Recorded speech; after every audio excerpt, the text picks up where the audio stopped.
We've seen the problems in education and justice, but there's a deeper crisis. Most people don't even understand what AI is doing in their lives. Maya, you've been working on making AI comprehensible. What are you seeing? It's intentional obfuscation, Alex. Companies use terms like machine learning and neural networks to sound sophisticated, but they're actively avoiding plain language. Last week, I sat with a grandmother trying to understand why her insurance claim was denied by an algorithm. From the library perspective, we're seeing information deserts. People come in asking about ChatGPT because it's in the news, but they have no framework for understanding automated decision-making that's already affecting them daily. Let's start there. What's the most basic misunderstanding you encounter? People think AI is either Terminator or magic. There's no middle ground. When I explain that their Netflix recommendations are AI, they look shocked. The media literacy gap is staggering. At the senior center, they think AI is something futuristic. Meanwhile, their Medicare decisions are being made by algorithms they can't see or challenge. And that's by design. I've interviewed tech executives who explicitly say complexity protects their business model. If people understood how recommendation algorithms work, they'd use social media differently. Exactly. The first principle of critical AI literacy isn't learning tools, it's understanding power. Who benefits from this confusion? Walk me through that insurance example. What happened when you tried to explain it? The company letter said our proprietary assessment model determined. I asked the grandmother what she thought that meant. She said, a computer looked at my file, but it's so much more invasive than that. This is where we need better metaphors. I've started using kitchen examples. Your data is like ingredients, the algorithm is like a recipe, but the chef is hidden and won't tell you what they're cooking. Even that might be too abstract.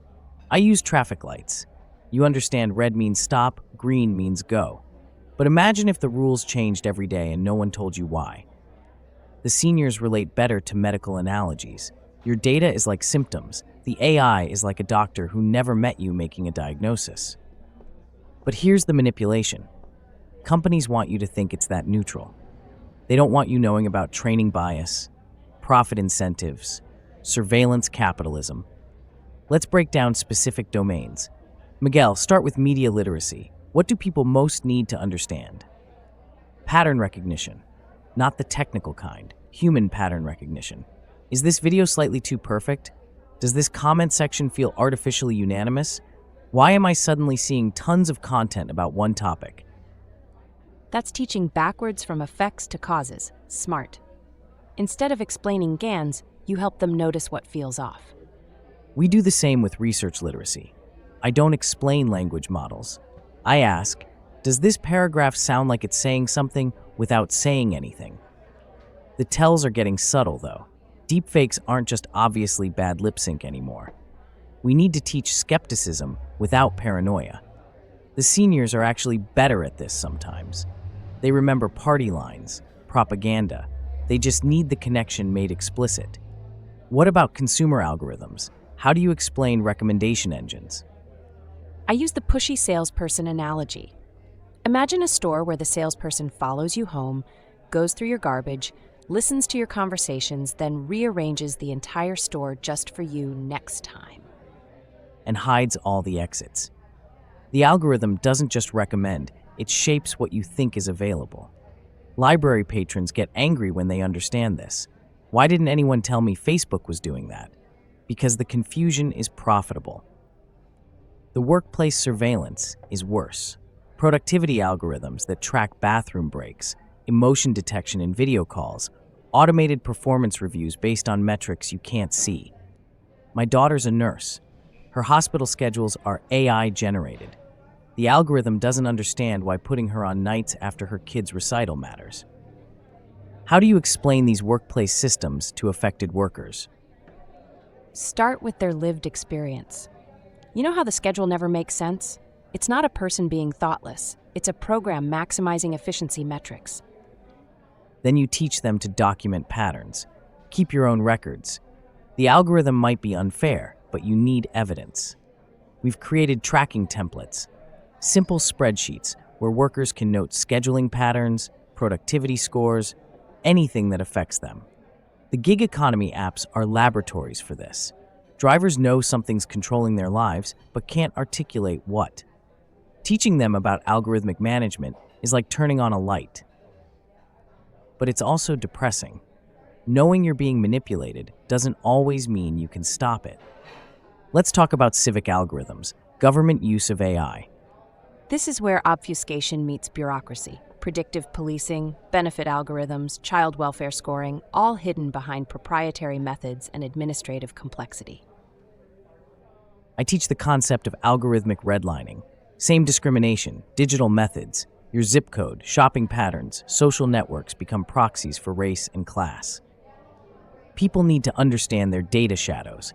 Everything you do online creates patterns that get fed into these systems. That loyalty card discount costs more than you think. The housing algorithms are insidious. Rental applications scored by AI, mortgage rates influenced by data brokers most people never heard of. We had a workshop on credit scores. Even that basic algorithm people don't understand. Add AI layers and it's incomprehensible. How do you make something that complex understandable? Concrete examples. Remember when you Googled bankruptcy lawyers after your divorce? That search is still affecting your insurance rates. I use the permanent record analogy. Remember how teachers threatened that? It's real now, it's just digital. And it's not just what you do, it's who you know. Social network analysis means your cousin's bankruptcy might affect your loan application. The health algorithms terrify me most. Diagnostic AI sounds great until you realize it's trained on biased data. Black women's pain underdiagnosed by doctors becomes encoded in AI. My friend was denied coverage because an algorithm decided her chronic condition would be too expensive. No human ever reviewed it. What about financial AI, credit decisions, loan approvals? Classic obfuscation territory. Your application was processed by our advanced decisioning system. Translation: we fed your life into a black box and it said no. I teach people to demand explanations. In Europe, GDPR gives that right. Here we need to fight for it. But even with explanations, they're designed to confuse. Your debt-to-income ratio combined with behavioral indicators. What behavioral indicators? Shopping at certain stores? Living in certain neighborhoods? The payday loan apps are predatory AI at its worst. They analyze desperation patterns, time disbursements for maximum fees, create addiction cycles, and target the elderly. These robocalls about Medicare advantages, reverse mortgages, all AI-driven to find vulnerable seniors. So how do we build real AI literacy? What's the framework? First principle, understand you're being analyzed constantly. Second, know that confusion benefits someone. Third, document everything. Fourth, demand transparency. I add, trust your instincts. If something feels manipulative, it probably is. AI doesn't remove human motivation, it amplifies it. Community learning is key. Individual literacy isn't enough against systemic manipulation. We need collective understanding. And regulatory literacy. Know your rights, even if they're limited. CCPA, GDPR, industry-specific regulations, boring but powerful. Don't forget intergenerational teaching. Seniors have wisdom about propaganda, youth understand tech. Together, they're stronger. What about the emotional component? Learning you're being manipulated is disturbing. Anger is appropriate. Channel it into action. Join privacy advocacy groups. Support right-to-know legislation. Demand algorithmic accountability. But also practice digital minimalism. You don't have to feed the beast. Use cash, avoid loyalty programs, compartmentalize your online presence. Libraries are privacy havens. We don't track reading habits. We fight surveillance. We offer anonymous internet. Use us. The tragedy is people blame themselves. I should have known better. No, systems designed to confuse you succeeded. That's not your failure. Self-compassion is part of literacy. You can't know everything, but you can keep learning. What specific skills should people develop first? Question patterns. Why am I seeing this ad now? Why did this recommendation appear? Who benefits from my engagement with this content? Source verification. Not just is this fake news, but why was this created? Understand incentive structures. Data hygiene. Use different emails for different purposes.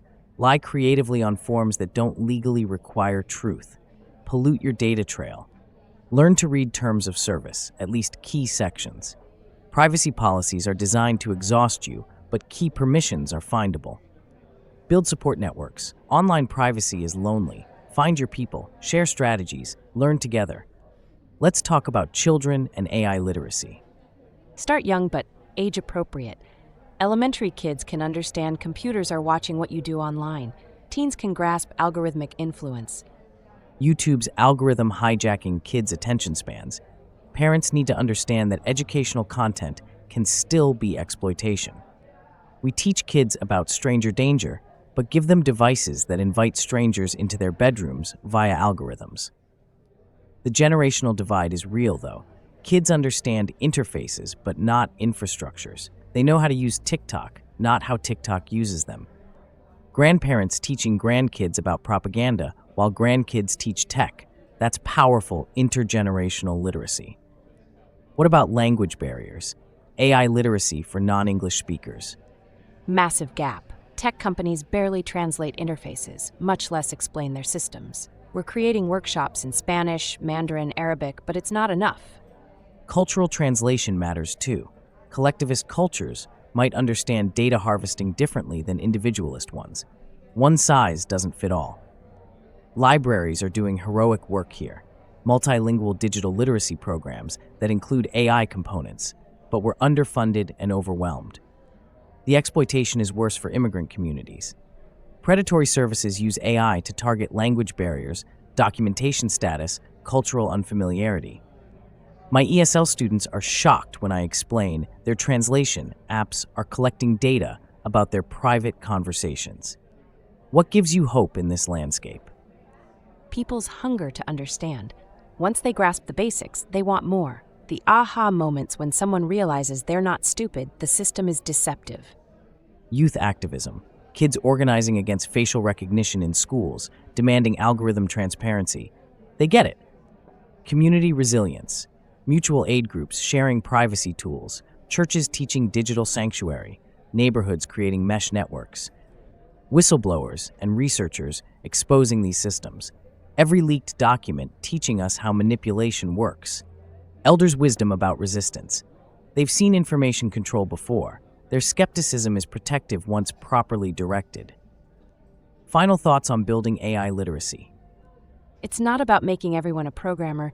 It's about recognizing patterns of power and profit hiding behind technological complexity.